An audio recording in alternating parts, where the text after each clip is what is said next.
that is able to push through and see that it's being live streamed right now. So thank you to the team that is working in the background to drive and push this forward. So yes, thank you very much, right? So mentally fit organization, healthy, happy, performing, achieving results, high performing, and and one talk about high retention rate, not turnover, retention rate. Yes, certainly, these are some of the things that are important, right, of mentally fit organization. And, some of the key parts when we look at a mentally fit organization, in fact, if we look at high-performing organizations, they go through 5 different aspirational states, right? What are these aspirational states? So it's a process that we notice and we know that it goes through. And it begins, and I wanted to see if this makes sense for you and if this is what is happening in your organization as well. And I also want you to think, right? So there's not just me talking, but I want you to think about your own respective organization and where is your organization at right now with regards in the context of mental well-being, right? So the first one is awareness. Awareness is about knowing, right? And it's about establishing that awareness, that knowledge, with the key goal of destigmatizing seeking help behaviors, destigmatize seeking help. Because sometimes, and I want you to know, that it is a very real concern that employees have within the organization, that they are frowned upon if you were to seek help, right? So having that awareness is, first of all, to know that to provide the basic knowledge necessary for employees to recognize our mental and our emotional and relational fitness, So that's the first part, right? Where everyone knows and that it is okay to seek help. Second is access, right? Access is about making available. And because awareness creates demand, right? So now if you talk about mental well-being is important for the organization and that there are ways for you to ensure that your mental well-being is positive, is healthy, that your relational and your emotional fitness is strong and healthy as well, then there's a demand that is created. So because that access creates that demand, this means providing resources available for employees where they need them. Sometimes these resources may come in the form of talks, may come in the form of workshops that they are able to participate in. It may come in the form of campaigns, right, that your company may have participated in to ensure that employees, if they need it, that they know where to seek help, right? So that's that access, and this requires policy and program infrastructure as well. So does your company provide access right now to employees to improve their mental well-being? The third part is accountability, right? Accountability is about shifting the ownership from the HR to the organizational system, right? Organizational system. So it is no longer driven by HR, but it is already established within the organization ways that people are keeping track and are monitoring, right? What are some of the progress and what are some of the challenges, difficulties, successes, of the journey towards becoming a healthier, high-performing, happier individual that leads to a happier performing organization. So this is driven mostly by inspiring leaders and also having a clear indicator for success. And we'll talk about this later, right? Because the objective is to ensure that the interventions are not implemented inconsistently, that we are able to keep track and look at what are some of the data points, right? So that is that accountability. The fourth one is agency, right? Agency is about empowering employees with the autonomy. That is a key word, right? To provide employees with the autonomy, with their self-efficacy, with their control. Because if employees lack their psychological safety, competence, or autonomy, then they will feel frustrated, leading to low participation, right? And this is one of the key risks highlighted in a framework that I will talk about later. And finally, the last one is action, right? Action is about combining, it's a combination of all these awareness, access, accountability, agency, right?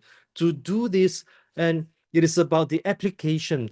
And, if I can extend action, when action becomes advocacy, right? That is when you know that you are successful in implementing. So advocacy is when people start to share and to know, and to point, to be signposts, at the peer level, at the leaders to staff level, right? So this is the ideal scenario. So ladies and gentlemen, where is your organization at right now with regards to mental well-being in your organization? Is it at the awareness stage? Is it at the access, making available?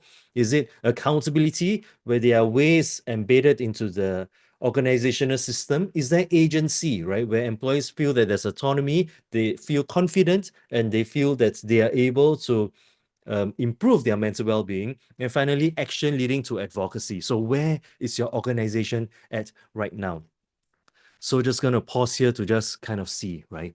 If your organization is at awareness and access, I want all of you to know that that is normal. That is all right. That most organizations that we've worked with through data that we have collected are at the awareness and access level, where they kind of stop sometimes at making available, knowing that, okay, we are conducting a iGrowth Fit, we have webinars, we have programs, we may invite our insurance provider, brokers to come in to have a mental health day or a wellness day.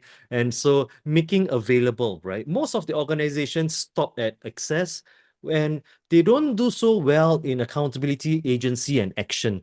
And that is why there are that structural gap, right? And the key part is how can we learn, to and include, to make it more systemic. That is why wellness efforts fail to deliver ROI. So if we want to achieve ROI, right, that we want to move from a reactive awareness, because what is common in our experience sometimes as well are people that do that reactive measure. Oh, something happened, right? That there's incidents that occurred. So we are trying to roll in some programs to make sure people are able to have access to it, right? Maybe we notice that there's going to be an economic downturn.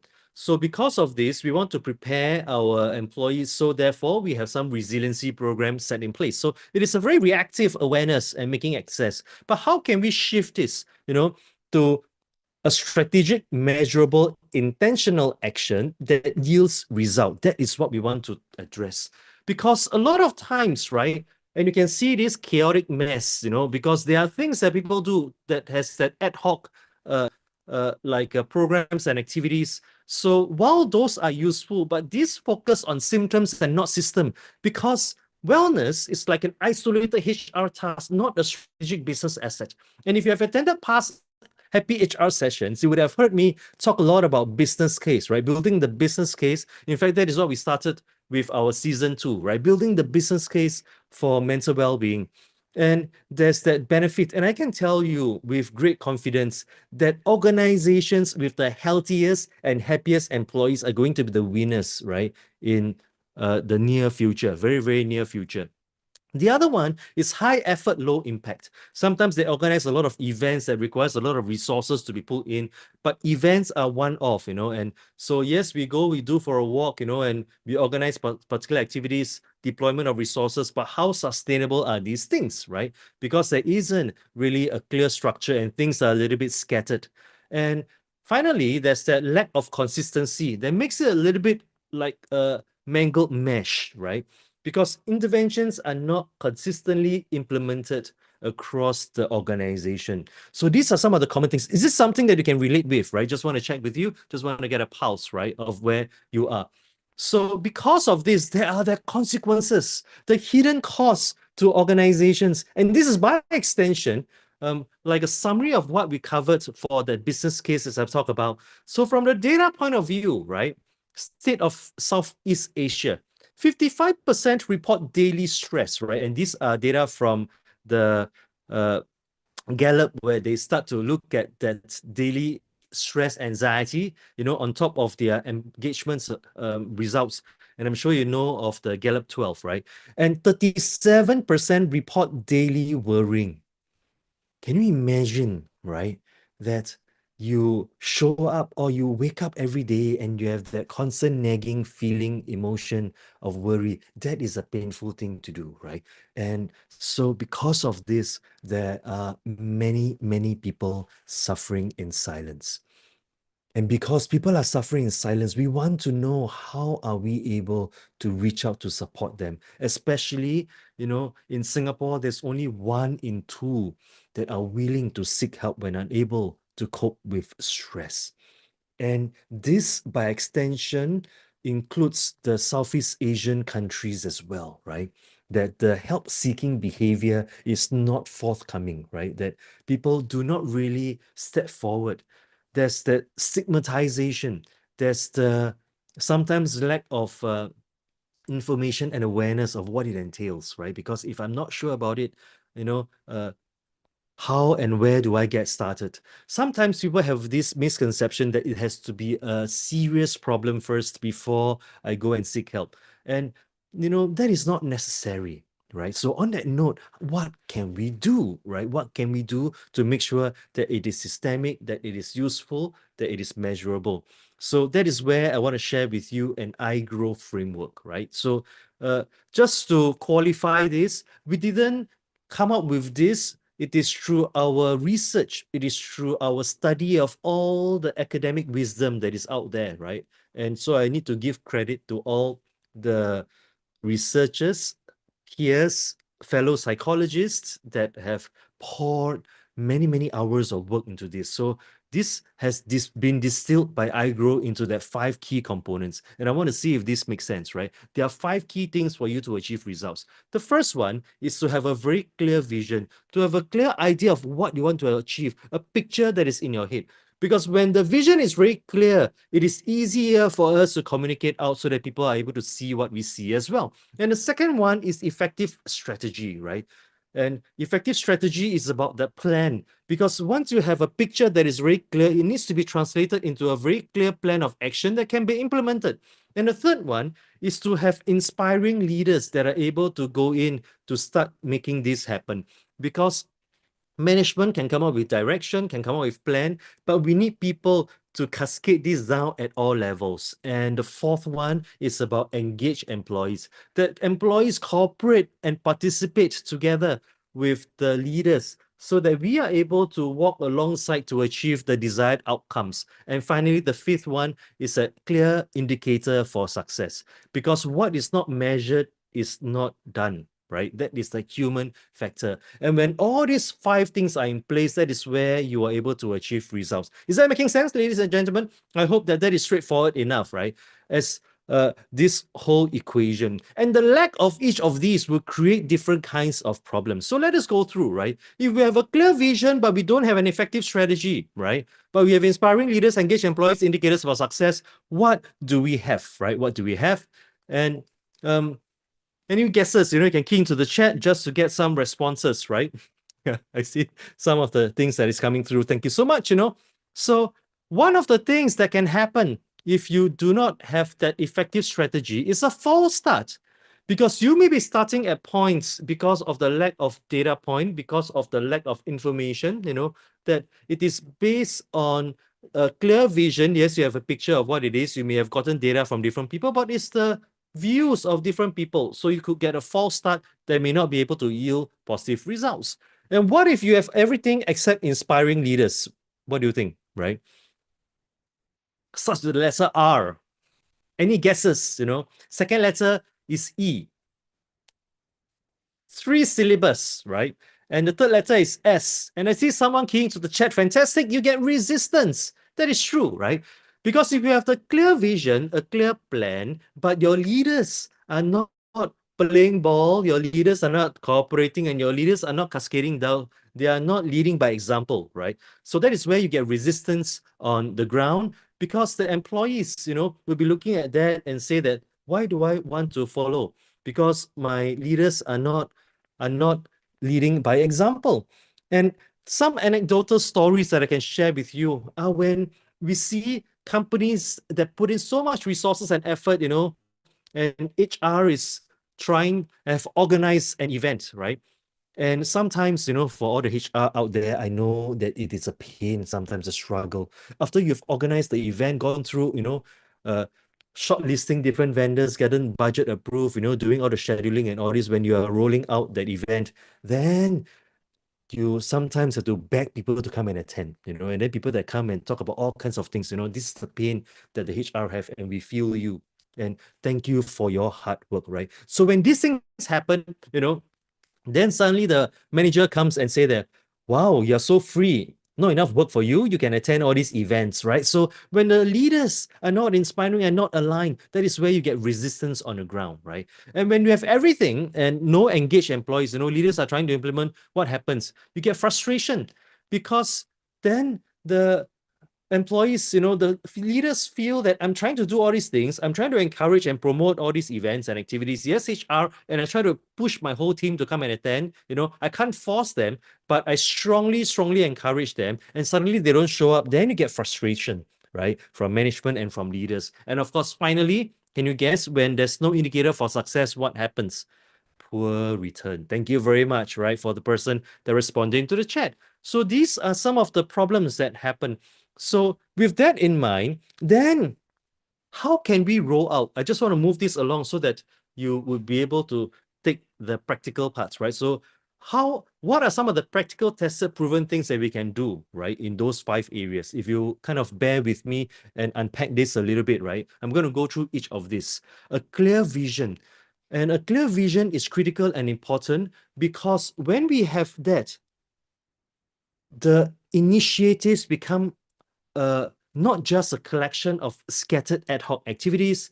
It becomes something that is very clear. Do they drive a consistent message or an outcome? Because sometimes the lack of vision is what leads to that fragmentation of efforts, right? That we saw earlier. And employees get mixed signals because programs feels disconnected. And sometimes the impact is diluted. So that's why there are 3 practical things that I want to share with you. The first one is to co-create a well-being vision statement that is linked to your corporate goals. So first of all, does your company have a well-being vision statement? Does your company have a well-being vision statement? Because it's not just a buzzword, it's about the foundational statement that articulates why well-being is important to your organization and what you aim to achieve, right? So an example of a well-being vision is that we offer wellness programs, right? So to empower our employees to thrive personally and professionally, right? Fostering a resilient, innovative, and high-performing workforce that drives sustainable business outcome. Can you see that there's a component of that personal well-being as well as the professional well-being driving that outcomes, right? Business growth. So that is how we can do it. And we can involve HR, we can involve leadership, and even employee representatives, right, in crafting all this. Because when people contribute it, they own it, right? So that's the first part. Embedding to our core values and leadership practice, right? Because it's not just enough to write it down. It needs to be lived and it needs to be breathed within your organizational culture. Example, right? If integrity and collaboration are core values, then how can your employee well-being be elevated to a similar status? Can leaders be evaluated in part on how they champion and enable employee well-being within their teams? Because in our consulting work with organizations to implement workplace mental well-being, we have a few companies in our experience that are so committed that they put it as part of the KPIs, right, of leaders and managers. And some of the things they monitor is participation in the programs of their respective teams, right? Of course, this is not the all-encompassing measurement and indicator, but it is one of the factors. And human beings, if it's not measured and monitored and tracked, it is not done, right? So these are ways of how they can put it in. And sometimes they also put in like lead with empathy or support employee flourishing, right? So it also look at psychological safety as some of the measurements, whether employees feel safe and free enough to speak up freely, right? And the third one is to launch with CEO message, right? Because leadership starts at the top. Because sometimes you can have the best crafted statements and if there's no visibility of management support, this becomes something that's good to have, from what we have noticed. And we we have also observed in our past experiences that programs that are participated by senior management tends to have higher participation rate, right? So it is about walking the talk, right? And when the CEO speaks it out, it signals that it is important to every corner of the organization. So it could be part of the town hall meetings. It could be part of doing a email message. It could be part of doing a short video message to emphasize how and why these things are important to the organization. So that is about that vision, right? So moving along, right? The next one of effective strategy, right? So why is this important? Because after we have the clear vision, this is where we move from aspiration to executable plan.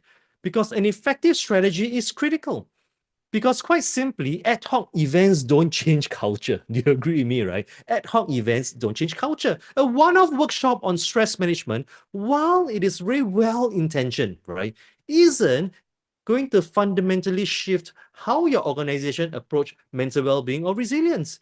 It is like trying to build a house with just a hammer. You need the entire toolbox and a blueprint so that you have access to more resources, that you're able to achieve more things in a shorter period of time. So that is a cohesive strategy, right? So some of the things, of course, is to begin by understanding your organization, your people, and what their needs are, right? Because you can't build solutions until you appreciate and understand what the challenges are. And don't assume you know what your employees need. And people at different life stages, across different age group and across different levels will require different things.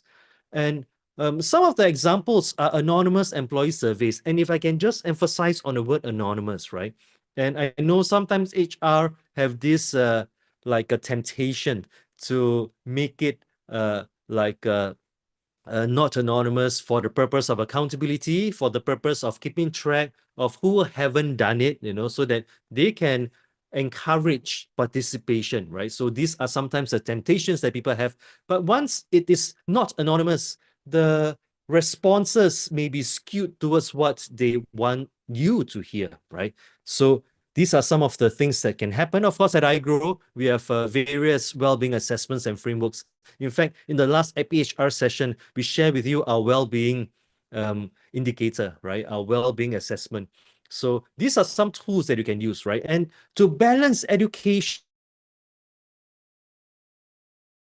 and support, because strategy includes all three parts, right? Because it starts from the awareness, it starts from that skills building, knowledge building. After I have that knowledge, then I start to build competency and I start to build confidence, right? So that is where I am able to start taking action and to support in the various programs. So some of the key things, right?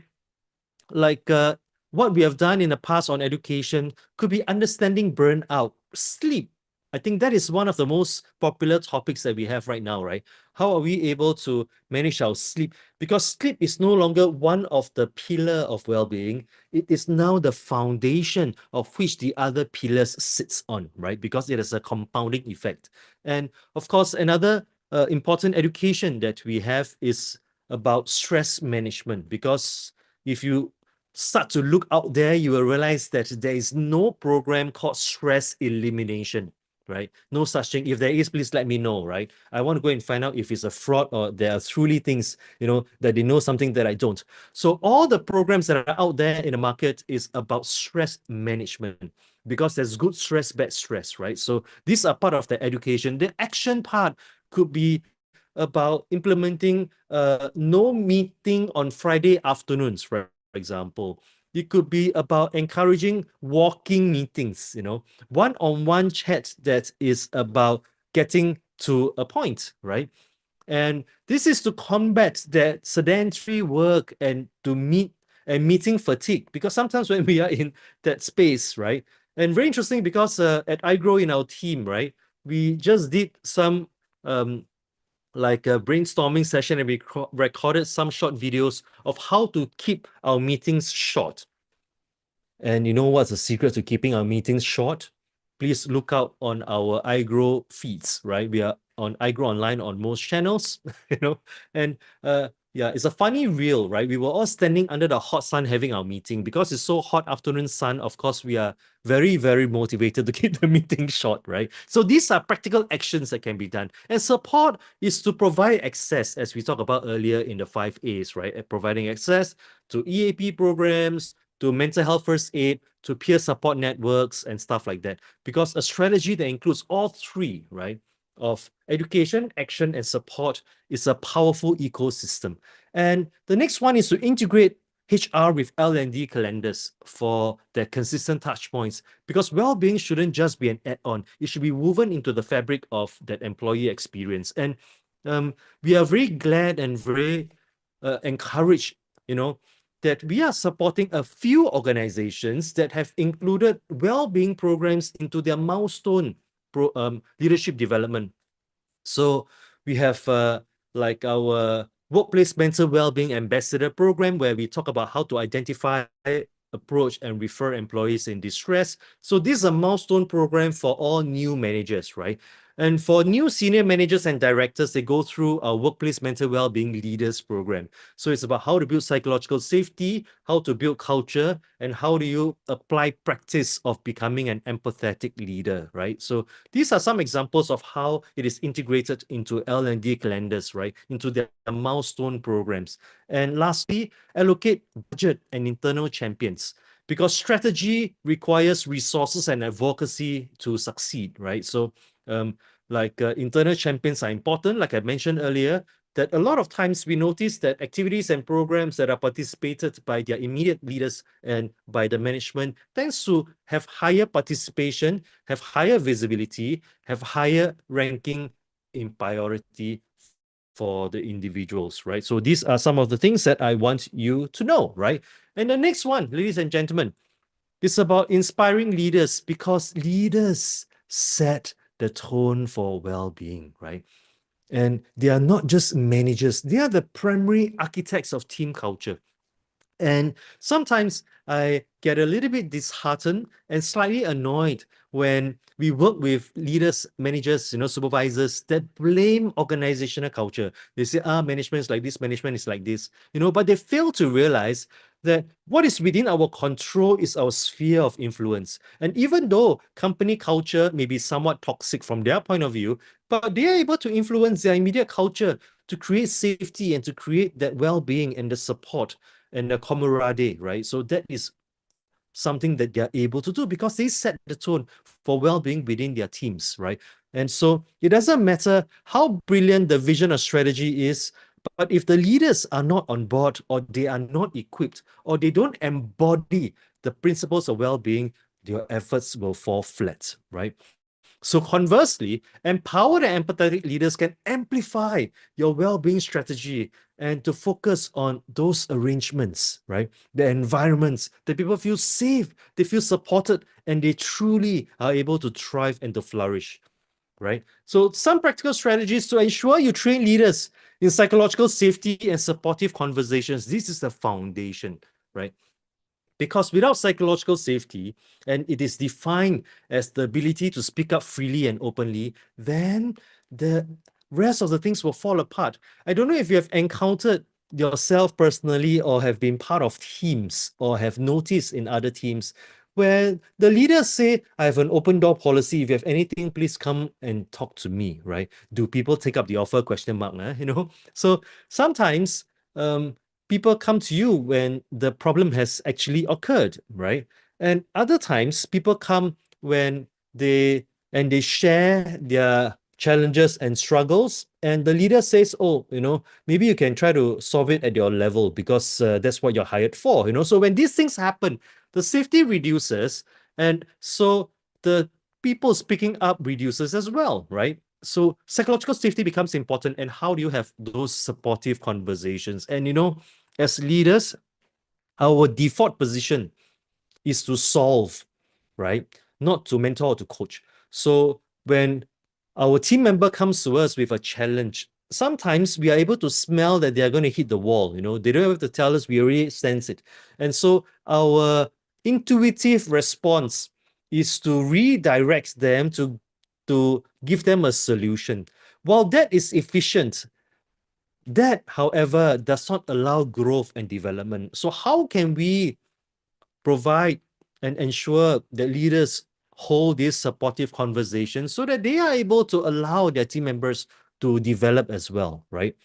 And so some of the key things could be monthly well-being check-ins, regular informal check-ins, normalize conversations around well-being and to build stronger trust. And some of the things that we talk about in our workshop is to have protected, dedicated time. And, three things, right? I'm looking at my time, so I'll just give you some key things to make sure you allocate time, right? Are you able to provide 20 minutes a week, right? One slot of 20 to 30 minutes per week to meet one of your team member, right? And second part is to name your interaction. It could be coffee with James. It could be tea with Cassie, right? It could be bubble tea with Jane. Because when you have this kind of participation and naming the interaction, you control the narrative and expectations of what that is, right? So allocate time, name your interaction, then keep your agenda, make it known, right? It is about their well-being. And to find out about how they are, and the last one is to stick to the agenda. So when you do this every week, right, you are allocating protected time for your team. Sure, sometimes, they may talk about a lot of other things, or sometimes they may be silenced because these are the few responses, or they may be complaining, but at least you make time for that. And of course, in our workshop, we talk about how do you respond to this kind of people, right? The storytellers, those that are very quiet, and those complainers, okay?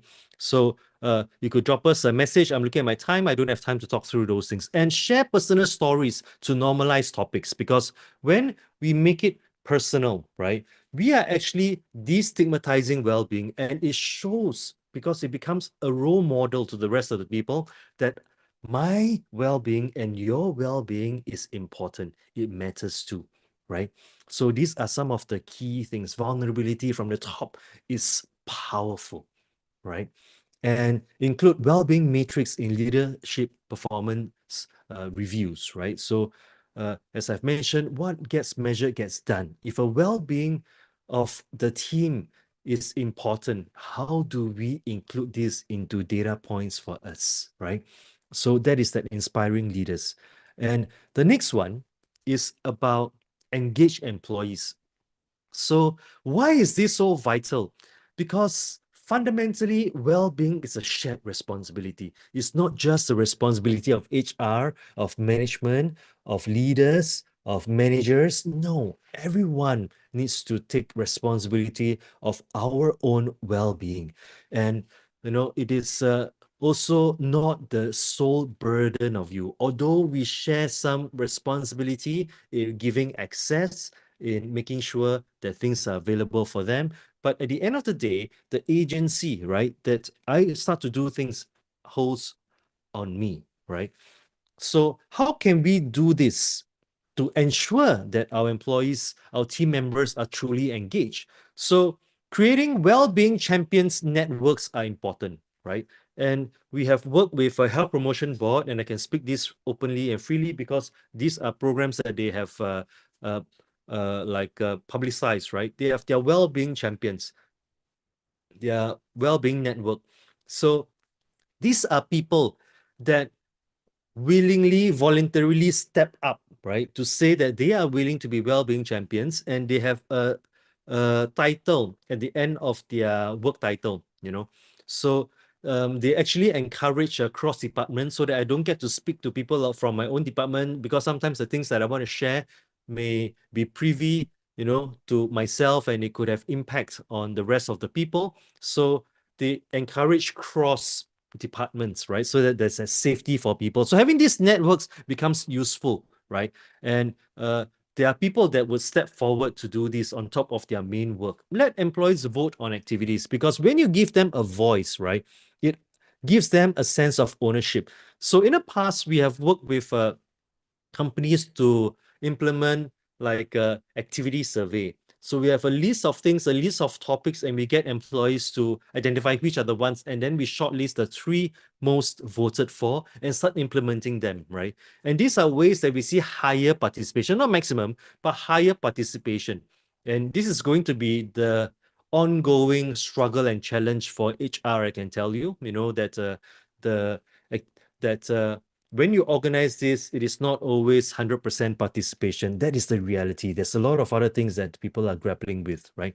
And using gamification and recognition to keep momentum. And because when we make it fun, interactive, and reward participation, there's that sense of that excitement. In fact, for those of you that are in Singapore, right? Singapore government has just rolled out not just a steps challenge, that they used to give you a bracelet to measure your steps, and they give you vouchers. I don't know which other government in the world incentivizes people to take responsibility of their own health by giving tangible vouchers and incentives.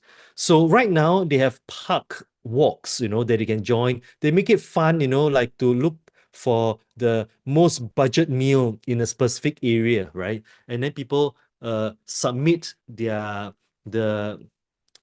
nominations of budget meals, and all these are part of the gamification effort, and designed for inclusivity, so because sometimes people that are on shift, introverts or remote teams doesn't necessarily benefit from a lot of these things. So sometimes it could be recorded sessions like this, because not everyone may be able to attend, so it could be recorded for them to be able to access it at their own time on demand. It could be providing quiet reflection spaces or journaling prompts, right, for the introverts, or even like virtual coffee breaks, for people that may be on remote teams, right? So that is how we can have that engagement. And finally, indicators for success. We've covered all the foundational elements of a thriving well-being ecosystem: a clear vision, effective strategy, inspiring leaders and engaged employees. But none of this truly matters if we don't know if our efforts are actually working. So, like I have always been talking about in this session, what gets measured gets improved. What is not measured is not done, right? With clear metrics, it becomes useful. So start with getting baseline information first. Where is your organization at? Because, I always joke about this. If I want to lose weight, the most and first thing that I need to do is to weigh myself. I need to know what is my starting state, what is where I am right now. Because if I don't know what is my start state, then I am unable to know what my progress is. So to know your organization is to make sure you get a baseline information first. So of course, at iGrow, we have our honeycomb measure, we have our emotional well-being indicator, we have our iGrow well-being indices and stuff like that. We have our psychological, we have a lot of tools, right? So you don't have to use ours, but just use something first, all right? Just use something first so that you're able to gather some baseline information so that you can start tracking trends, So once you start tracking trends, you know whether whatever they are doing, same, better, or worse. And then we can adjust and rectify from there. Start doing something first, right? And implement simple, actionable KPIs, right? For example, participation rates. Absenteeism, retention, productivity. I find participation rates the most tangible, right? Because absenteeism rate is a factor, is like a multifaceted factor. Sometimes people feel entitled to their medical leave, so they will just take the medical leave because it is part of their entitlement. And retention is a mixed mash of different factors as well. So I find that participation rate, employee engagement survey results, ways that may be more useful, right? So these are ways of how you can track. And then quarterly pulse surveys.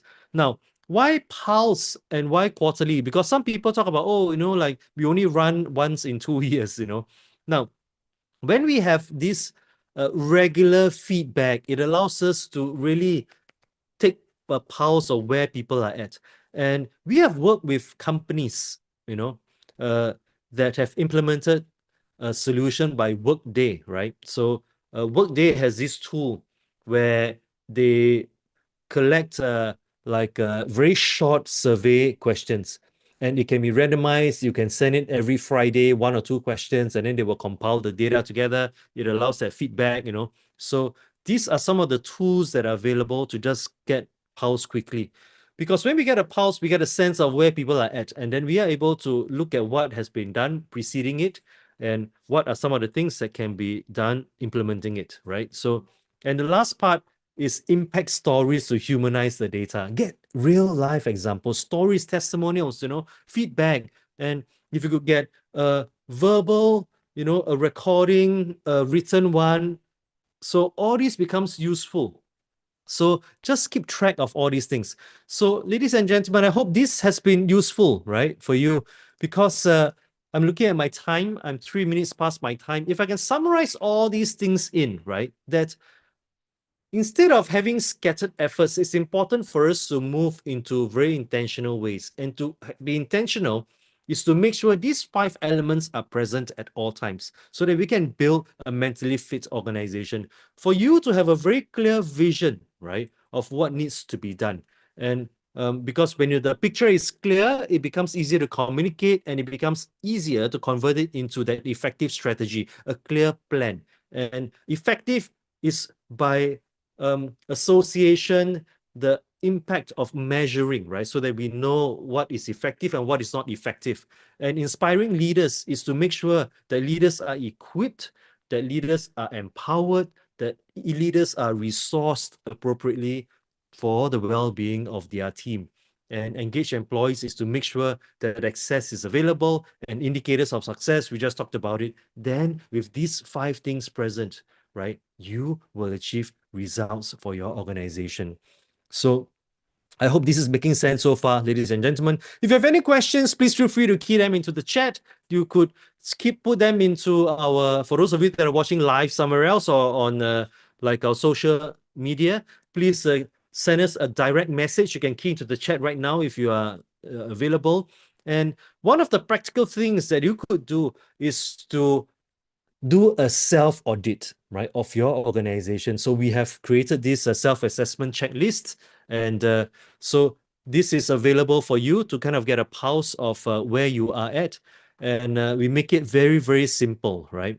So we look at what do you have? What do you think you can do better in?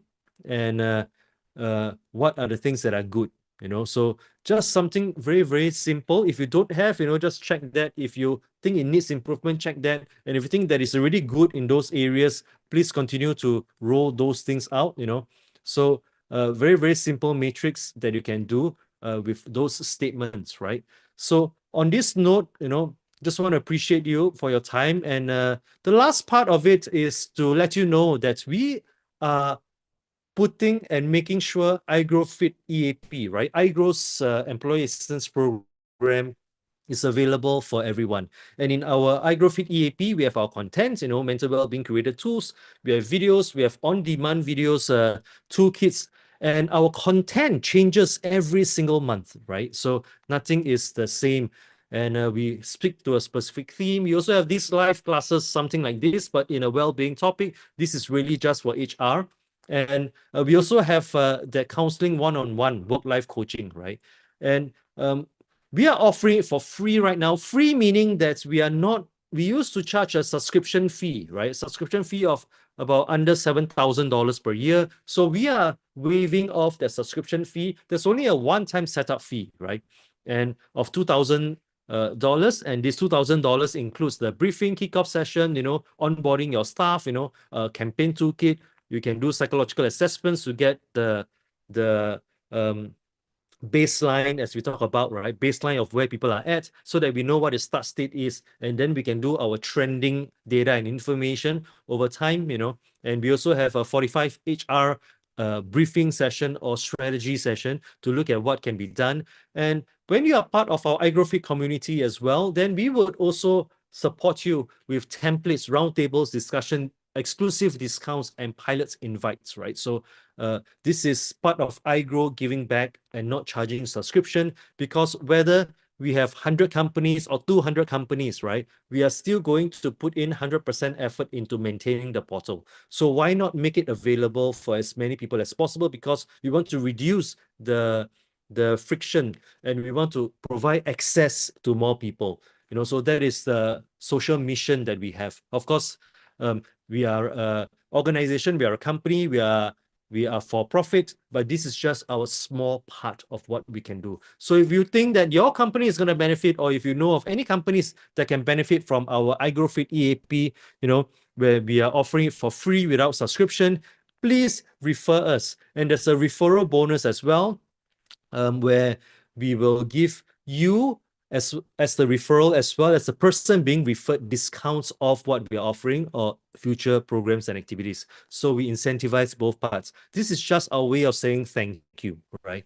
So please help us. If you think that our session is good, please leave us a 5-star Google review as well. That is how people start to find us, and we hope that you find this session meaningful and useful. If you have any questions, please feel free to key them into the chat. If you have watching this online on our social, please slide a message into our DM, as our Gen Z colleagues will say, right? Slide a message into our DMs, and we respond. You can send a message on our WhatsApp, and then we will be able to respond to you as well. Please feel free to reach out, say hi, say thank you, if you think it's helpful to you, or say that we have another company that we think may benefit from you, right? So with that, just want to appreciate and thank you for spending your time with us. It's a Friday today, almost end of the month, and I know that you must be busy with all the other activities and schedules. So I'm not going to take your participation and presence for granted. So thank you so much, ladies and gentlemen. Please feel free to reach out to us, and have a fantastic day and week ahead. So this is Benedict, workplace psychologist from iGrow, signing off right now, and hope that you have a fantastic day and week ahead. Thank you, everyone. Thanks, James. Yeah, good. And to the people that have conveyed appreciation, glad that you guys are still around and you're able to join live in our webinar session. Yeah, good. Thank you so much. Yes, received with a lot of appreciation. And so we're going to wind down and turn this off in 1 minute's time. If you have any questions, please feel free to key them into the chat. If you're not, feel free to hop off, and we're going to close this in about 40 seconds time, right? So thank you very much, everyone.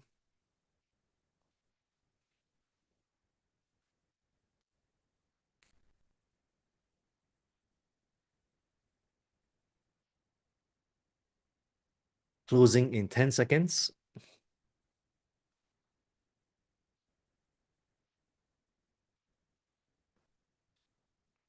So this is me, Benedict Lim, workplace psychologist of iGrow, signing off.